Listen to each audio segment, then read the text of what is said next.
John 19. Then Pilate took Jesus and had him flogged. The soldiers twisted together a crown of thorns and put it on his head. They clothed him in a purple robe and went up to him again and again, saying, "Hail, King of the Jews!" And they slapped him in the face. Once more Pilate came out and said to the Jews gathered there, "Look, I am bringing him out to you to let you know that I find no basis for a charge against him." When Jesus came out wearing the crown of thorns and the purple robe, Pilate said to them, "Here is the man." As soon as the chief priests and their officials saw him, they shouted, "Crucify! Crucify!" But Pilate answered, "You take him and crucify him. As for me, I find no basis for a charge against him." The Jewish leaders insisted, "We have a law, and according to that law he must die, because he claimed to be the Son of God." When Pilate heard this, he was even more afraid, and he went back inside the palace. "Where do you come from?" he asked Jesus, but Jesus gave him no answer. "Do you refuse to speak to me?" Pilate said, "Don't you realize I have power either to free you or to crucify you?" Jesus answered, "You would have no power over me if it were not given to you from above. Therefore, the one who handed me over to you is guilty of a greater sin." From then on, Pilate tried to set Jesus free, but the Jewish leaders kept shouting, "If you let this man go, you are no friend of Caesar. Anyone who claims to be a king opposes Caesar." When Pilate heard this, he brought Jesus out and sat down on the judge's seat at a place known as the Stone Pavement, which in Aramaic is Gabbatha. It was the day of preparation of the Passover. It was about noon. "Here is your king," Pilate said to the Jews. But they shouted, "Take him away!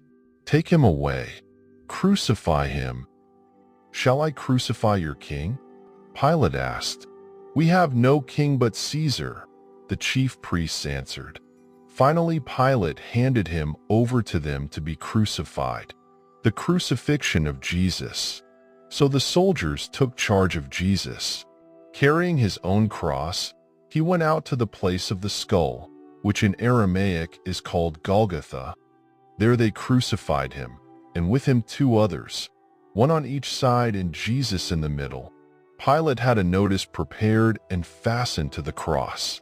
It read, "Jesus of Nazareth, the King of the Jews." Many of the Jews read this sign, for the place where Jesus was crucified was near the city, and the sign was written in Aramaic, Latin, and Greek. The chief priests of the Jews protested to Pilate, "Do not write the King of the Jews, but that this man claimed to be King of the Jews." Pilate answered, "What I have written, I have written." When the soldiers crucified Jesus, they took his clothes, dividing them into 4 shares, one for each of them, with the undergarment remaining. This garment was seamless, woven in one piece from top to bottom. "Let's not tear it," they said to one another. "Let's decide by lot who will get it." This happened that the scripture might be fulfilled that said, "They divided my clothes among them and cast lots for my garment." So this is what the soldiers did. Near the cross of Jesus stood his mother's sister, Mary the wife of Clopas, and Mary Magdalene. When Jesus saw his mother there, and the disciple whom he loved standing nearby, he said to her, "Woman, here is your son," and to the disciple, "Here is your mother." From that time on, this disciple took her into his home. Later, knowing that everything had now been finished, and so that scripture would be fulfilled, Jesus said, "I am thirsty." A jar of wine vinegar was there, so they soaked a sponge in it, put the sponge on a stalk of the hyssop plant, and lifted it to Jesus' lips.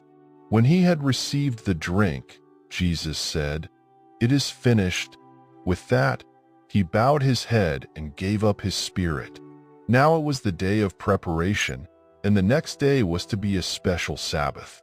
Because the Jewish leaders did not want the bodies left on the crosses during the Sabbath, they asked Pilate to have the legs broken and the bodies taken down. The soldiers therefore came and broke the legs of the first man who had been crucified with Jesus, and then those of the other.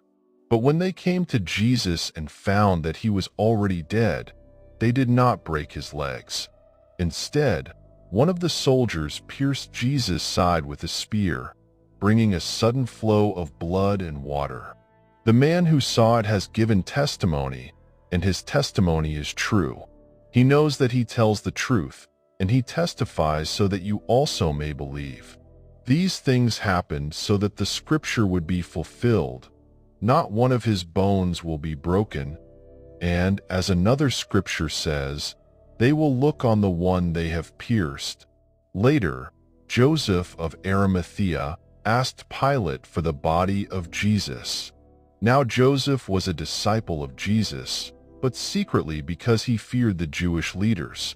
With Pilate's permission, he came and took the body away.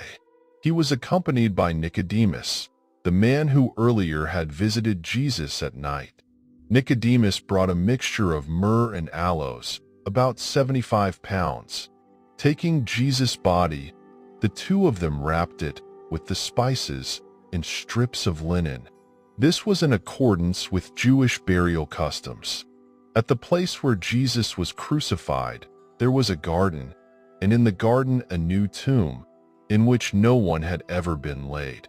Because it was the Jewish day of preparation, and since the tomb was nearby, they laid Jesus there. 1 Chronicles 7. The sons of Issachar, Tola, Puah, Jashub, and Shimron, 4 in all. The sons of Tola, Uzzi, Rephaiah, Jeriel, Jamai, Ibsam, and Samuel, heads of their families. During the reign of David, the descendants of Tola listed as fighting men in their genealogy numbered 22,600. The son of Uzzi, Izrahiah.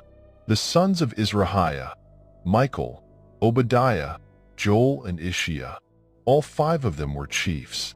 According to their family genealogy, they had 36,000 men ready for battle, for they had many wives and children.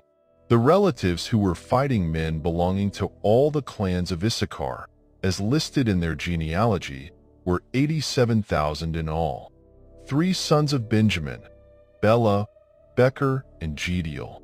The sons of Bela, Esben, Uzzi, Uzziel, Jerimoth, and Iri, heads of families, 5 in all. Their genealogical record listed 22,034 fighting men. The sons of Becher, Zemirah, Josh, Eleazar, Elioenai, Omri, Jerimoth, Abijah, Anathoth, and Almeth. All these were the sons of Becher. Their genealogical record listed the heads of families and 20,200 fighting men. The son of Jediel, Bilhan. The sons of Bilhan, Jush, Benjamin, Ehud, Kenana, Zethan, Tarshish, and Ahishahar. All these sons of Jediel were heads of families. There were 17,200 fighting men ready to go out to war. The Shuppites and Huppites were the descendants of Ir, and the Hushites the descendants of Aher. The sons of Naphtali, Jaziel, Guni, Jezer, and Shillem, the descendants of Bilhah. The descendants of Manasseh, Asriel was his descendant through his Aramean concubine. She gave birth to Machir the father of Gilead. Machir took a wife from among the Huppites and Shuppites. His sister's name was Maacah. Another descendant was named Zelophehad, who had only daughters. Machir's wife Maacah gave birth to a son and named him Peresh. His brother was named Sheresh, and his sons were Ulam and Racham. The son of Ulam, Bedan. These were the sons of Gilead son of Machir, the son of Manasseh. His sister Hamilketh gave birth to Ishhad, Abizer, and Mala.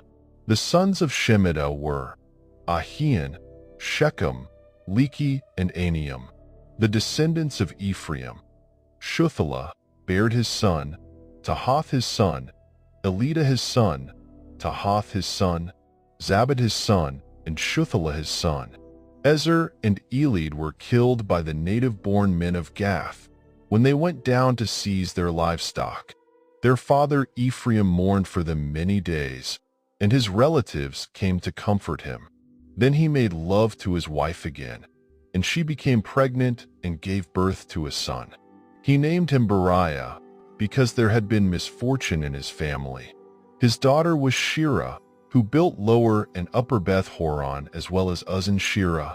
Repha was his son, Resheph his son, Telah his son, Tain his son, Laden his son, Ammihud his son, Elishama his son, Nun his son, and Joshua his son. Their lands and settlements included Bethel and its surrounding villages, Naran to the east, Gezer and its villages to the west, and Shechem and its villages all the way to Aiah and its villages. Along the borders of Manasseh were Beth-shan, Tanakh, Megiddo, and Dor, together with their villages. The descendants of Joseph son of Israel lived in these towns. The sons of Asher, Imnah, Ishva, Ishvi, and Beriah. Their sister was Sarah. The sons of Beriah, Heber and Malchiel, who was the father of Berzath. Heber was the father of Japhlet, Shomer, and Hotham, and of their sister Shua. The sons of Japhlet, Pasak, Bimhal, and Ushvath. These were Japhlet's sons. The sons of Shomer, Ahi, Roga, Hubbah, and Aram. The sons of his brother Helem, Zophah, Imnah, Shalesh, and Amal. The sons of Zophah, Suah, Harnepher, Shual, Beri, Imrah, Bezer, Had, Shammah, Shilsha, Ithran, and Bera. The sons of Jether, Jephunneh, Pispa, and Era. The sons of Olah, Era, Haniel, and Riziah. All these were descendants of Asher, heads of families, choice men, brave warriors, and outstanding leaders. The number of men ready for battle, as listed in their genealogy, was 26,000. Psalm 77. I cried out to God for help.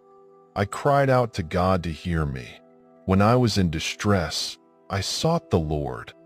At night I stretched out untiring hands, and I would not be comforted. I remembered you, God, and I groaned. I meditated, and my spirit grew faint. You kept my eyes from closing. I was too troubled to speak. I thought about the former days, the years of long ago. I remembered my songs in the night. My heart meditated, and my spirit asked, will the Lord reject forever?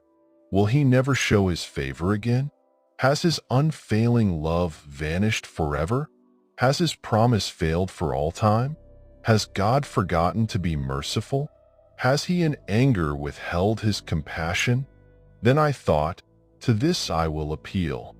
The years when the Most High stretched out his right hand. I will remember the deeds of the Lord. Yes, I will remember your miracles of long ago.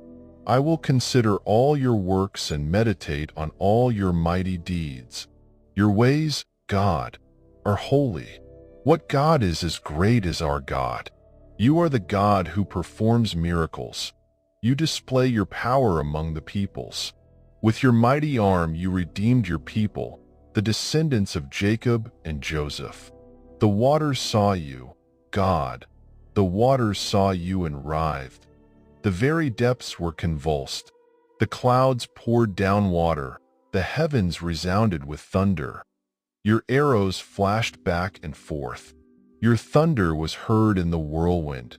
Your lightning lit up the world. The earth trembled and quaked.